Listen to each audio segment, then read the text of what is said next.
Okay, does everyone have the handout and the chapter printout? Anyone not have any of those two things? Okay, we're okay. All right, hopefully everyone's kind of getting in the routine here. So, okay, free will. Ready? Do we have free will? And that's a question, no doubt, that would start some lively debate, depending on whose presence you said that in. Many would unhesitatingly respond, of course we have free will. Others, and often immature Christians who are coming to Reformed theology, would unhesitatingly say, absolutely not, we don't have free will.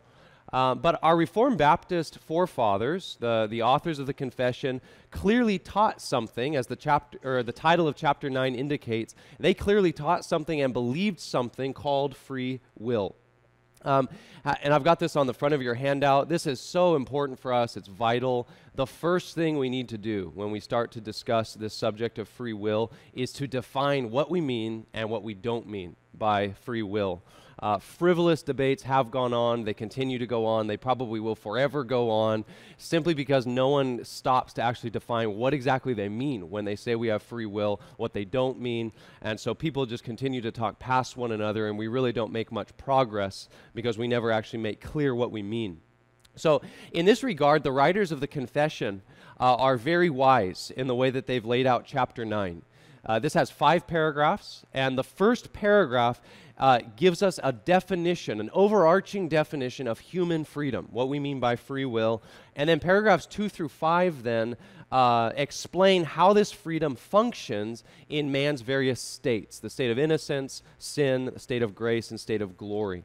And so let's consider, first of all, section 1. Just a note, if you guys are walking in, and make sure you have your handout. I think hopefully we're getting in the hang of it, but okay, yeah, just wanted to remind us. Let's consider the first paragraph together, and then we'll consider section 2, the last 4 paragraphs together.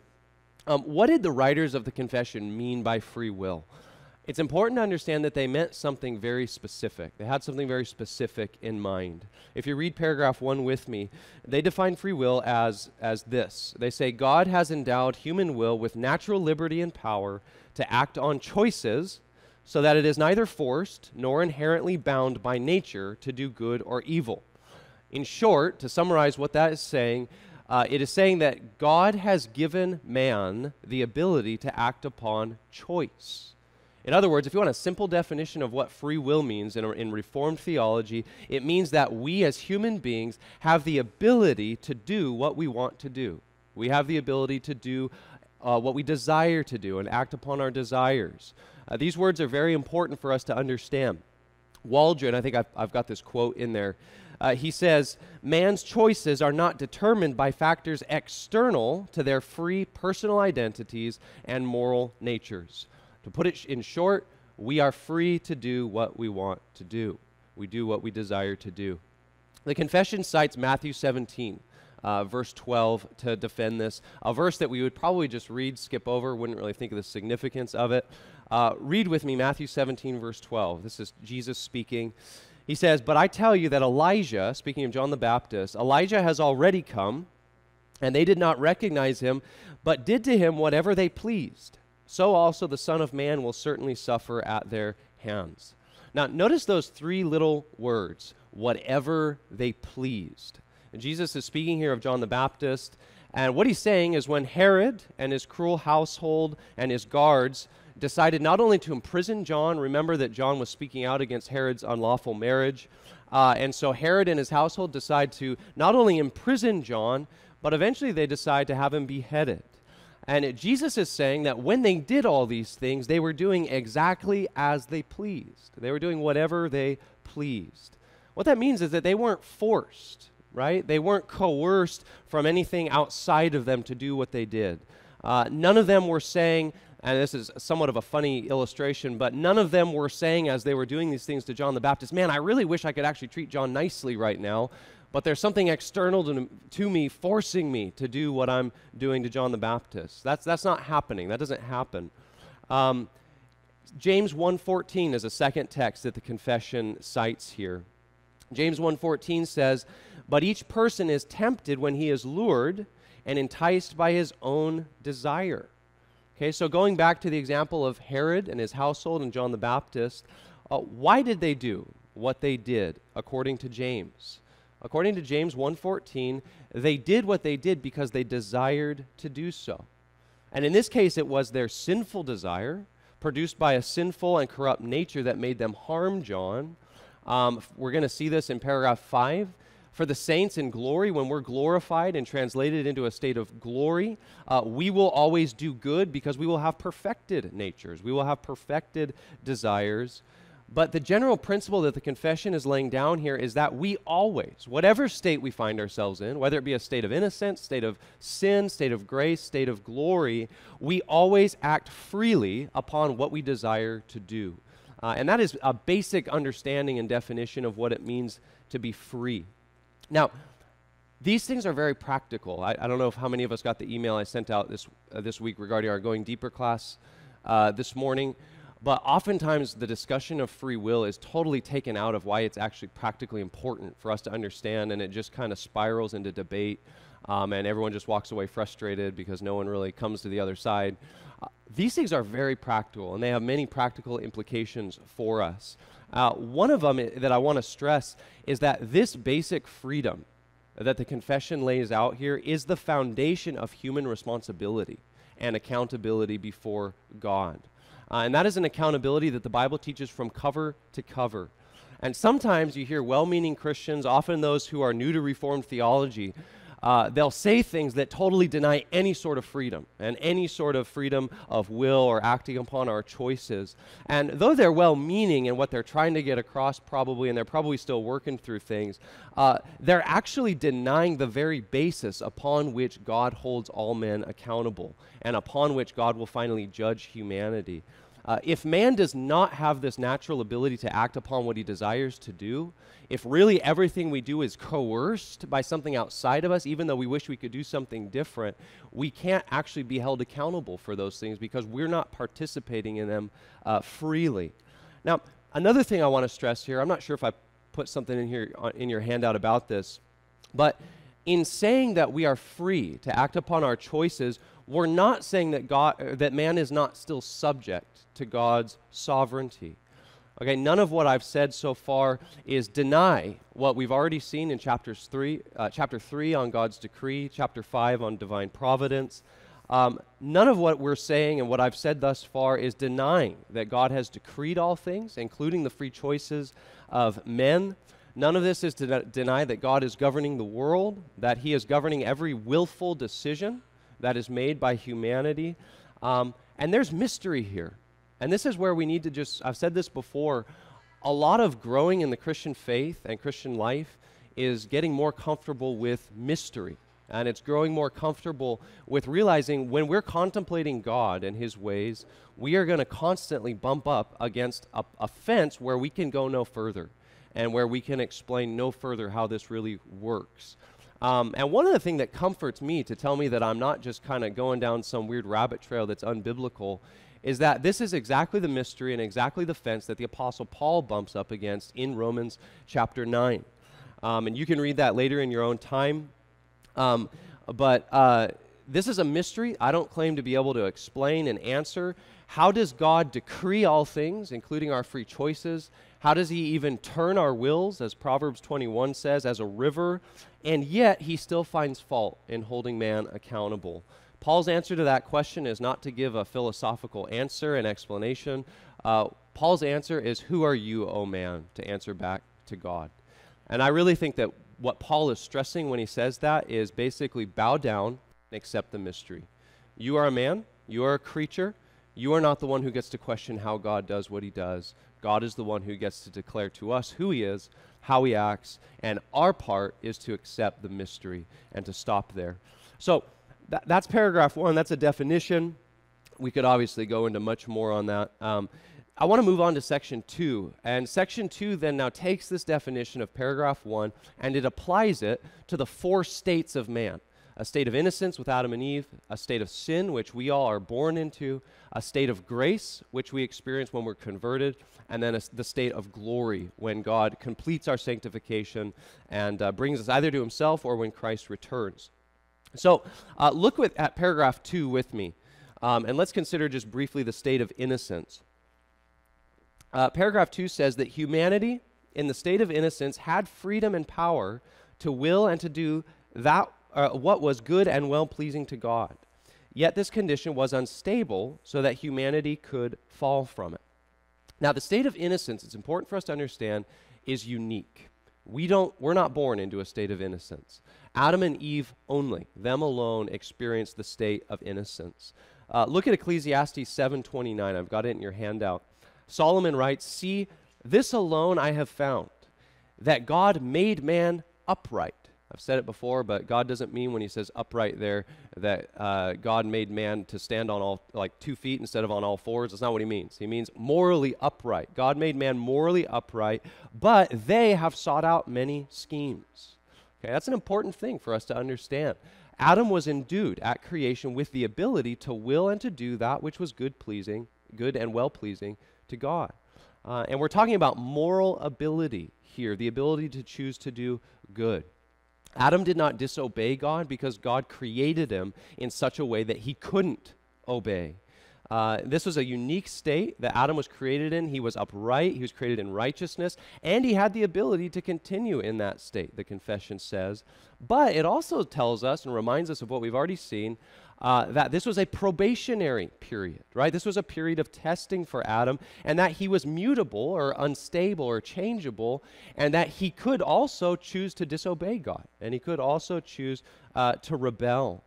And that's an important distinction for us to understand, even between the state of innocence that Adam and Eve were in and the state of glory, which all of us as Christians will one day be in and find ourselves in. The state of innocence was a state that was changeable. Adam was upright, but he had the ability to fall. When we are translated as Christians into a state of glory, either when we die and go to be with Christ or he returns, he will transform us in such a way in the state of glory that our wills will be fixed. They will be immutably fixed upon the good alone. That's good news to us, right? That we're not just going to fall into this whole mess again once we're glorified and return to a state of innocence, that we might just choose to rebel against God. That will never happen because Christ will fix our wills. But Adam was changeable. He was unstable and able to fall. And sadly, as we know, that's precisely what Adam chose to do. And he rebelled against God, and he brought catastrophic consequences upon not only himself, but all humanity. And he plunged us all into a state of sin. Now, I think I've got application for every section. That way we hopefully try to bring this to the practical level. The application of understanding the state of innocence. Again, I just want to stress, we need to understand the uniqueness of the state of innocence. How many of us have heard of Pelagius or Pelagianism, right? Okay, some of us. That was a heretic. He was a heretic. Pelagianism is a heresy in the early church.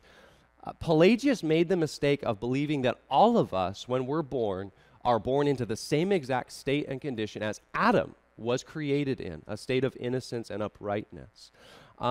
Now, according to Pelagius, the implication of that is that we're not born into this world as sinners, but we come into this world as innocent, and we only become sinners if we imitate Adam. So we're not actually represented by Adam such that what he did, we did, but we actually only become like Adam if we choose to imitate Adam. Now, what does that do? That assaults the very heart of the gospel, doesn't it? Because if we only become like Adam, if we choose to imitate Adam, then what does that do with Jesus? We only become like Jesus if we choose to what? Imitate Jesus, right? And we all know that there's absolutely no hope in that. If I only get to become like Jesus by imitating Jesus, and that he's not actually my representative first, who gives me a right standing with God, I've already failed. All of us have already miserably failed. So it's important for us to understand this was a unique state. It was a unique condition. That brings us to paragraph 3. Paragraph 3 describes a state in which all of us are much, much more familiar with, what is called the state of sin. Okay, the state of sin. And this describes our natural state as we're born into this world. This applies to all of us.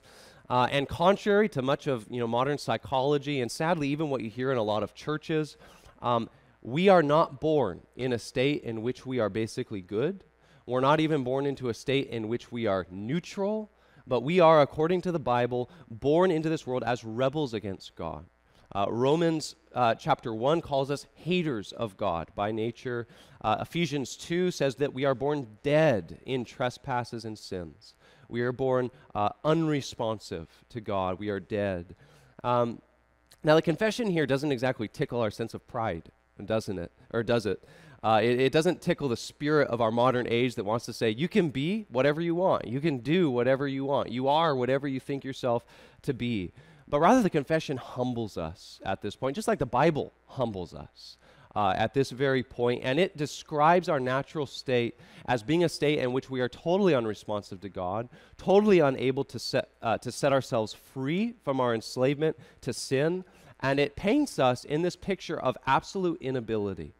And that's good news. As much as that's bad news, the whole point of that is to stress the glory of the grace of God.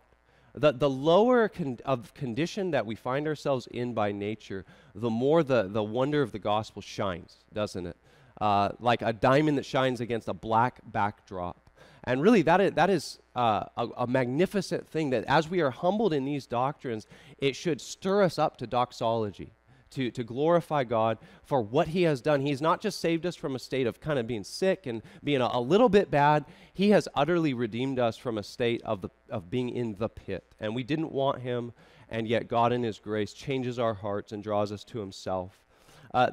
Just read the confession with me. It says that humanity has completely lost all ability to choose any spiritual good that accompanies salvation, and are absolutely opposed to spiritual good and dead in sin, so that they cannot convert themselves by their own strength or prepare themselves for conversion. Now, it cites multiple scriptures here. I'm just going to pick a couple. Romans 8, chapter 7 is one of my, just in case you want like a go-to text. This is one that I often go to when I'm talking to people about our inability by nature. Romans 8, chapter 7, or chapter 8, verse 7. Paul says, "For the mind that is set on the flesh," and flesh, as you know, in Paul's writings means contrary to the Spirit, without the Spirit. "The mind that is set on the flesh is hostile to God, for it does not submit to God's law. Indeed, it cannot. Those who are in the flesh cannot please God." That's pretty clear, right? That's a pretty clear text right there. I'm not sure how one would try to exegetically get around the implications of what that's saying. But what's important to notice is that Paul moves from simply the natural man does not please God to then a state of saying that he cannot please God. Had he just left it as the natural man does not please God, there might be wiggle room, right? For us to say, well, okay, he doesn't, but that doesn't mean that he couldn't. But Paul clearly says that the natural man cannot. There is an inability for the unbeliever without the Spirit to do anything that is pleasing to God. Or notice John 6:44. I've got these in your handout, right? Okay. John 6:44, Jesus speaking. He's fed the 5,000. And he's speaking to the crowds, and he says, "No one can come to me unless the Father draws him." No one can come to me unless the Father draws him. Again, he makes an all-inclusive statement that no one can come to Jesus, and obviously he's speaking metaphorically here. Coming to Jesus means believing in Jesus. It means trusting Jesus. And he's saying no one can do that unless the Father draws him. Now, if man was indeed able to convert himself or to prepare himself for conversion and salvation, we couldn't believe this statement. This statement would have to be taken out of our Bibles, because it would mean that certainly everyone can come to Jesus without being drawn by the Father. And we could, look up tons of other passages, but for time's sake, these passages, numerous other passages, clearly teach man's inability to will and to do spiritual good. We cannot, apart from the grace of God, let go of our bondage to sin, our love of sin, and apart from grace, we will not come to God in such a way. Now, clarification, because everyone at this point says, well, what do you mean? We look around in our world and we see good things going on, right? We see unbelievers building hospitals. We see them building schools, building roads, doing things for the betterment of society, right? Most people in our government are probably not confessing Christians, and yet many of them do good things. They uphold good laws that protect us. we should be very thankful for those things. And this is some kind of a mistake that we need to be careful to guard against. But there is a difference between what we might call, and Waldron gives it these titles, a difference between what we might call a civic righteousness, or a civil righteousness, and a spiritual righteousness. What Paul and Jesus are stressing in these texts is that before God, the natural man doesn't do anything out of faith in God. He doesn't do it out of love to God. He doesn't do it depending upon God for the glory of God. And so though the natural man might do many things that we should be thankful for on a horizontal level that are good, they're helpful to society, we need to recognize that even the best of people, so to speak, on a horizontal level, are still dead in their trespasses and sins. Their motives are impure. They're not done for the right reasons, for the glory of God, etc. And so all that to stress, we should be thankful that our next door neighbor, participates in the Rotary Club as opposed to being a serial killer, right? Those two things are not the same, and we should be very thankful when they choose the first and not the latter, right? But we need to recognize this is important. Even your grandma who's just never done anything wrong, and she's never wronged anyone, this tells us that even that person, as good as they might be on a human level, they still are rebels against God because there are deeper things going on. There's enslavement to sin, serving ourselves, and it's very important for us to understand. Now, doing okay on time's sake, in time. I want to talk about, I think I've made a note in here, a distinction that we need to have in our minds on moral inability and natural inability. How many of us have heard of those terms? Some of us? Okay. A moral inability and a natural inability. Now, it's important to make this distinction because sometimes people will object at this point. I've just read you Romans 8:7, John 6:44, talking about inability. Some will object at this point and say, well, if man is a slave to sin, and if he cannot please God, then how is he held accountable? And what they're asking by that question is, doesn't inability excuse someone? Doesn't inability to do something excuse a person? That's why it's important to make this distinction. That accusation misunderstands the important reality that there are different kinds of inability that we can experience. Some kinds of inability do excuse a person, and other kinds of inability do not excuse a person. And I suspect this is something that we'll probably be talking about later in our going deeper time in terms of working these things out. But let me just give you a couple of examples. Man does, by nature, by his very constitution, being created in the image of God, have the natural ability. And what I mean by that is he has the faculties necessary to believe and obey God. That's why I said that Adam wasn't created in a state where it was actually physically impossible to believe God. Like, God, I really want to believe in you, but you haven't created me in such a way that I can't do that. That is what it means to be made in the image of God. Every man, every woman, every child has the physical faculties necessary to believe, trust, and obey God. And if that were not true, it would be unfair for God to require of us something that he did not fashion us to be able to do. To give you an example, it would be like punishing a child because he can't jump over a 50-foot wall, right? That child was never endued with the physical capacity to be able to jump over a 50-foot wall. And so it would be wrong, it would be unjust to say, well, because you didn't do that, now you're going to be punished. Now you're going to be in trouble. Moral inability is the inability that we're talking about here. Moral inability is more like asking someone who hates you to do you a favor. And this is an example that Waldron brings out in his commentary. I think it's helpful. It's not that that person, your enemy who hates your guts, when you ask them to do you a favor, it's not that they don't have the physical ability to do you a favor. They do have the physical ability to do you a favor, but they hate you, and so they cannot bring themselves to do that because it opposes everything that they love. They don't want to do good to you. That's the kind of cannot, that's the kind of inability that the Bible speaks of. We are by nature in a state of sin, so in love with darkness, so in love with our sin, so in love with serving ourselves rather than serving God, that apart from the grace of God, we cannot trust and bring ourselves to obey Christ. We cannot bring ourselves to respond positively to the call of the gospel. So, moral inability, natural inability, I'm sure you all are just ready to write a paper defending the distinctions between those two things, right? Okay. Well, let's move on, and then we should have hopefully a few minutes, and we can discuss some of these things. Paragraph 4 brings us to free will in a state of grace. Everything we've just said about being born in a state of sin is radically changed for those who are recipients of God's grace in Christ. Read paragraph 4 with me. It says, when God converts a sinner and transforms them into the state of grace, he frees them from their natural bondage to sin, and by his grace alone enables them to will and to do freely what is spiritually good. Yet because of their remaining corruption, they do not perfectly nor exclusively will what is good, but also will what is evil.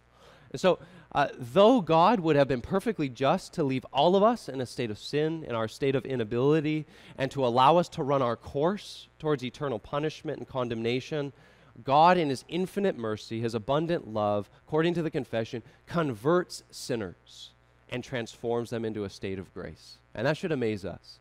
As we contemplate the state of sin that we've just thought about for a few minutes, God in his mercy actually changes that by his grace alone, not because of us, but because of his grace, and changes the sinner to become a saint, to become a holy one set apart to God. Now, this chapter doesn't explicitly go into detail on how all that happens, that change. That's what the next few weeks are going to talk about, especially next week on effectual calling, when we'll talk about God's regenerating work by his Spirit in which he renews us. But notice that God, when he converts a sinner, it says that he frees them from their natural bondage to sin, and by his grace alone enables them to will and do freely that which is spiritually good. In other words, when God, by his Spirit, works regeneration in our hearts, when he renews our cold, dead hearts, he gives us new hearts that are cleansed from sin and they are renewed from their enslavement to sin.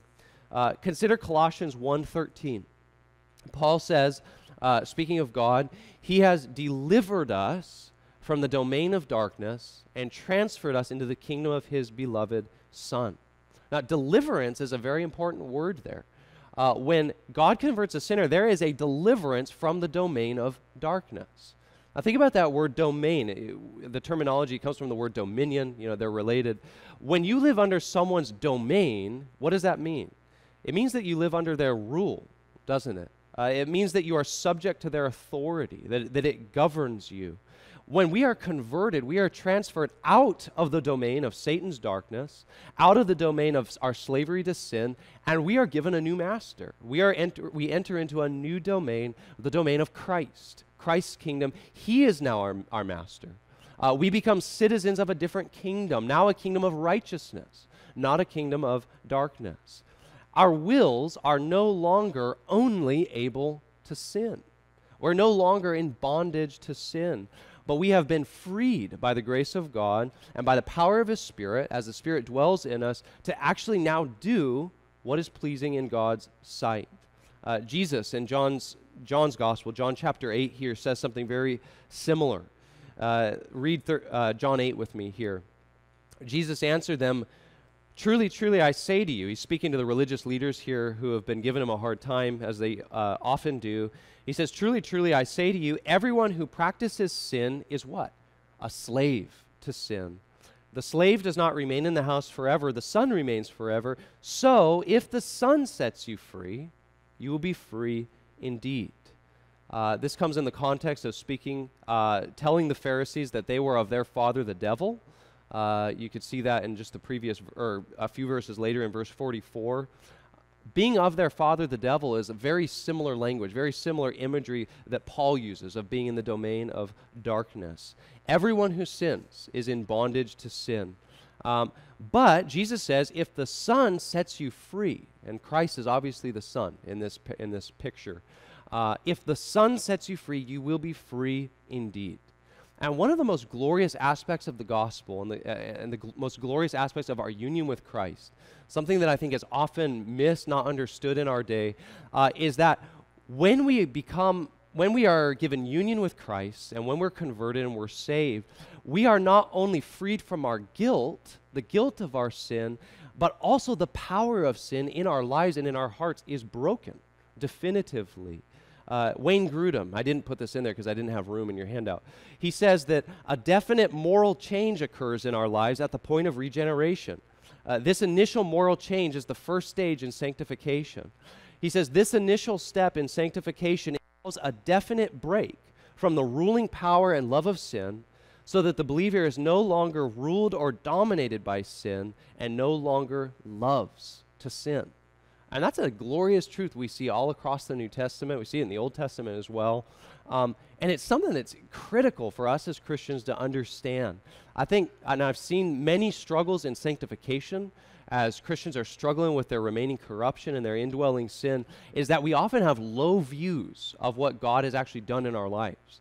And that we often think it's actually a very small thing that God has accomplished in us. And many Christians, you talk to them, and they act like they're still in a state of sin.